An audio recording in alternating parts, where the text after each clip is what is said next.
On a frozen morning in 1942, an entire armored division moved forward with unshakable confidence, unaware that history was about to trap them. One wrong turn, one hidden force in the snow, and the thunder of tanks would stop, leaving men, steel, and fate frozen in silence. The Eastern Front, a landscape of ice, mud, and blood, was about to prove that even the most disciplined army could be halted. Winter had claimed the Donetsk region with a merciless hand.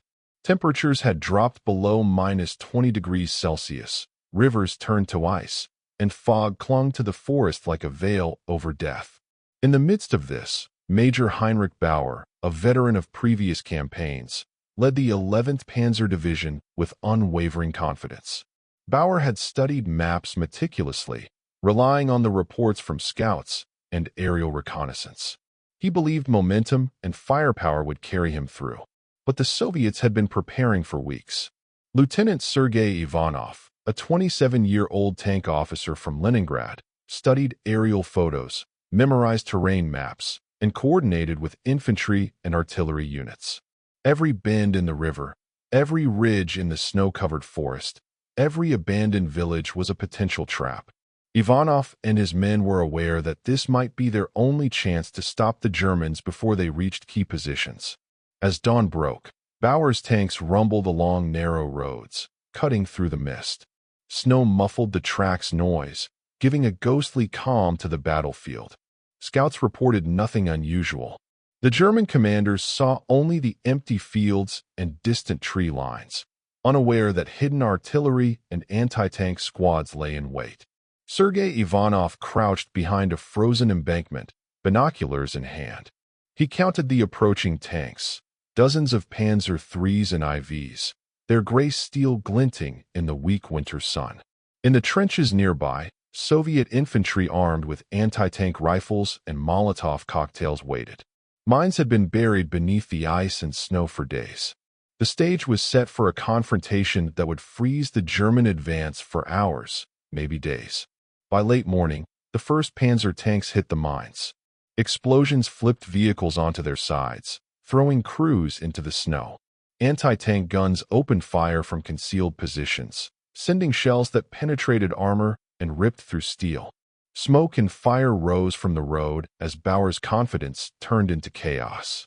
Soldiers abandoned vehicles, dragging the wounded through snowdrifts.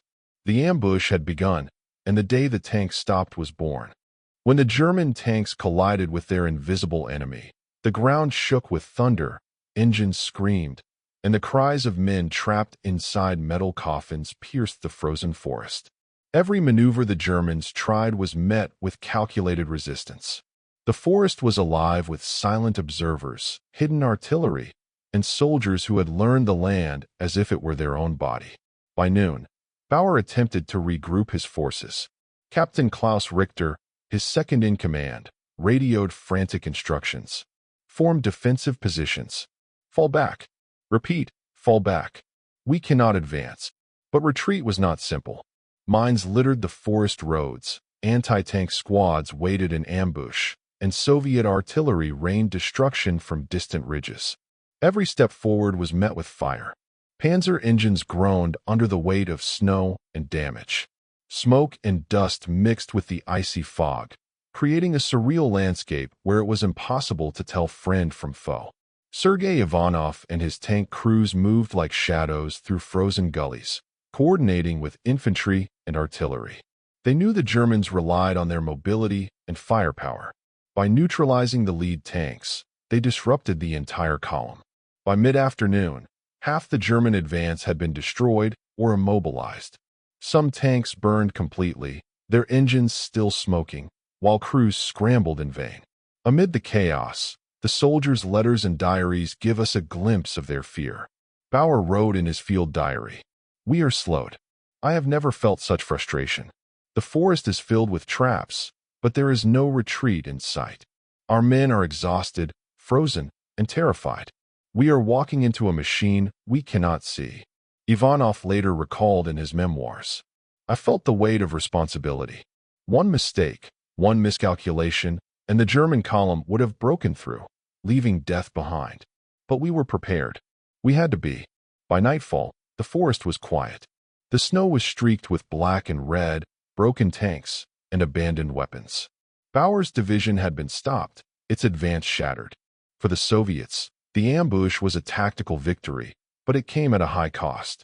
The day was marked not by the glory of battle, but by the grim satisfaction of survival and the knowledge that millions of lives might have been saved.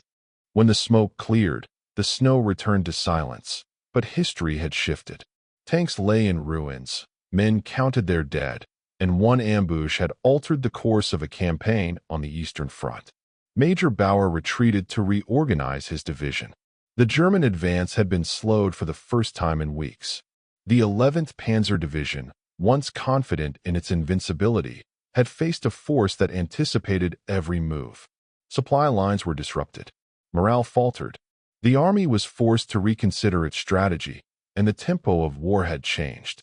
Lieutenant Sergei Ivanov, surveying the battlefield, wrote in his diary, "We stopped them today. The men fought bravely. I have seen courage in the eyes of comrades who moments ago faced certain death. But the snow hides many who will never return home." The ambush's impact rippled far beyond the Donets River. Intelligence reports labeled it a pivotal moment. The day momentum, usually unstoppable on the Eastern Front, was arrested. Strategists later referred to it as the turning point where initiative passed to the defenders. Months later, letters sent home captured the horror and heroism of that day. Bauer wrote, "I cannot forget the snow, the smoke, and the silence after the guns fell quiet. We were soldiers, but we were stopped by minds as sharp as any blade." Ivanov's letter to his parents read, "The tanks stopped. We survived, but the forest is filled with silence, where laughter once lived. Remember us not for what we destroyed, but for what we saved." The frozen forest remained a silent witness for years. Repairs and reinforcements came, but no unit ever forgot the day the tanks stopped. The ambush proved that preparation, courage, and intimate knowledge of terrain could halt even the most formidable machinery of war. And so, in the snow-streaked forests of the Eastern Front, men and steel were frozen together in memory, a testament to the thin line between life and death, victory and failure, momentum and hesitation. The day the tanks stopped was not just a battle. It was a lesson in the fragility of war and the enduring power of human ingenuity.